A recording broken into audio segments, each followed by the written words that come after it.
মুক্তিযোদ্ধার নাতি উনিও বলেন কোটা থাকবে না।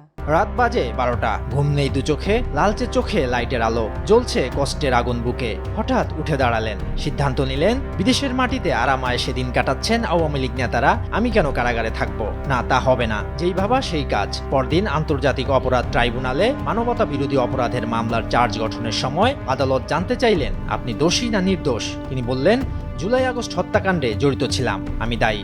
যারা এই অপরাধের সঙ্গে সম্পৃক্ত তাদের মুখোশ উন্মোচন করতে চান তিনি। রাজসাক্ষী হতে চান বলেও জানিয়ে দেন। তিনি হচ্ছেন পুলিশের সাবেক মহাপরিদর্শক চৌধুরী আব্দুল্লাহ আল মামুন। তিনি বলেন, আমি স্বেচ্ছায় মামলার সঙ্গে সম্পর্কিত আমার জ্ঞানের মধ্যে থাকা সমস্ত পরিস্থিতির সত্য এবং বিস্তারিত প্রকাশ করতে ইচ্ছুক। তিনি তার দোষ স্বীকার করেছেন এবং তিনি বলেছেন তিনি একজন সাক্ষী হিসাবে এই যে ঘটনাটি মানবতা বিরোধী অপরাধ 2024-এর জুলাই আগস্টে হয়েছিল, সেই অপরাধের সমস্ত কিছু যেহেতু তার জানবার কথা, তিনি সমস্ত তথ্য আদালতকে উদ্ঘাটনের ব্যাপারে সহায়তার মাধ্যমে তিনি অ্যাপ্রুভার হতে চেয়েছেন এবং সেই প্রার্থনাও আদালত মঞ্জুর করেছেন। মূলত রাজসাক্ষী বলতে বোঝায় যখন কোনো ব্যক্তি নিজের অপরাধের সঙ্গে জড়িত থাকার পরও নিজের অপরাধ স্বীকার করে এবং অন্যান্য অপরাধী বা ঘটনার বিষয়ে সত্য বিবরণ দিতে ইচ্ছুক থাকে এবং বিনিময়ে আদালতের কাছে ক্ষমা বা ছাড় আশা করেন। একে ইংরেজিতে অ্যাপ্রুভার বলা হয়। এখানে তার ক্ষমা পাওয়ার যেমন সুযোগ থাকে, তেমনি মিথ্যা সাক্ষ্য দিলে সাজার মুখেও পড়তে পারেন। মামুন ছাড়াও অপর দুই আসামি হলেন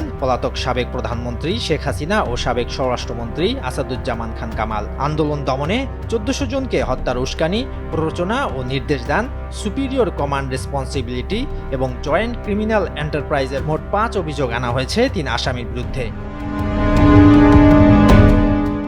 শেখ হাসিনা 2024 সালের 14 জুলাই গণভবনে সংবাদ সম্মেলনে আন্দোলনরত শিক্ষার্থীদের রাজাকার এবং রাজাকারের নাতিপুতি বলে তাদের নির্মূল করার জন্য যে উস্কানিমূলক বক্তব্য দিয়েছিলেন, এর ভিত্তিতে প্রথম অভিযোগটি গঠন করা হয়। মুক্তিযোদ্ধার নাতি সে ভর্তি হয়েছে মুক্তিযুদ্ধ কোটা ইউনিভার্সিটিতে, উনিও বলেন কোটা থাকবে না। গণভবন থেকে শেখ হাসিনা 14 জুলাই ঢাকা বিশ্ববিদ্যালয়ের তদানীন্তন উপাচার্য মাকসুদ কামালের সঙ্গে কথোপকথন এবং 18 জুলাই তার ভাতিজা শেখ ফজলেনুর তাপসের সঙ্গে আরেকটি টেলিফোন কনভারসেশনে স্পষ্টভাবে উল্লেখ করেছেন আইনশৃঙ্খলা বাহিনী এবং সংশ্লিষ্ট বাহিনীগুলোকে সুস্পষ্টভাবে নির্দেশ দিয়েছেন আন্দোলনরত ছাত্র জনতাকে হত্যা করার জন্য।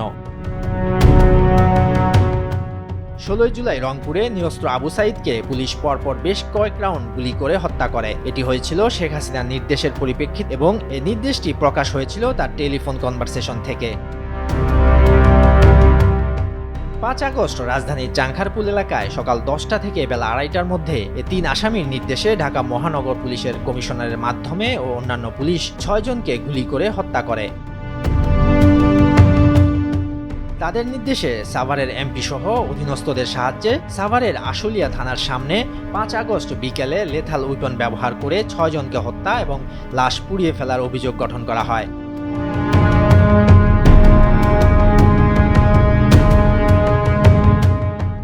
ট্রাইব্যুনালের প্রসিকিউটররা বলছেন, চার্জশিটভুক্ত আসামি রাজসাক্ষী হওয়ায় তার সাক্ষী এখন এ মামলার বিচারে বড় ফ্যাক্টর হবে, অর্থাৎ অপরাধীদের অপরাধ চিহ্নিত করা আরও সহজ হবে। এর ফলে মাস্টারমাইন্ড শেখ হাসিনা সহ জড়িতদের বিচারের গতি ত্বরান্বিত হবে। শরীয়তুল্লাহ, বৈশাখী সংবাদ।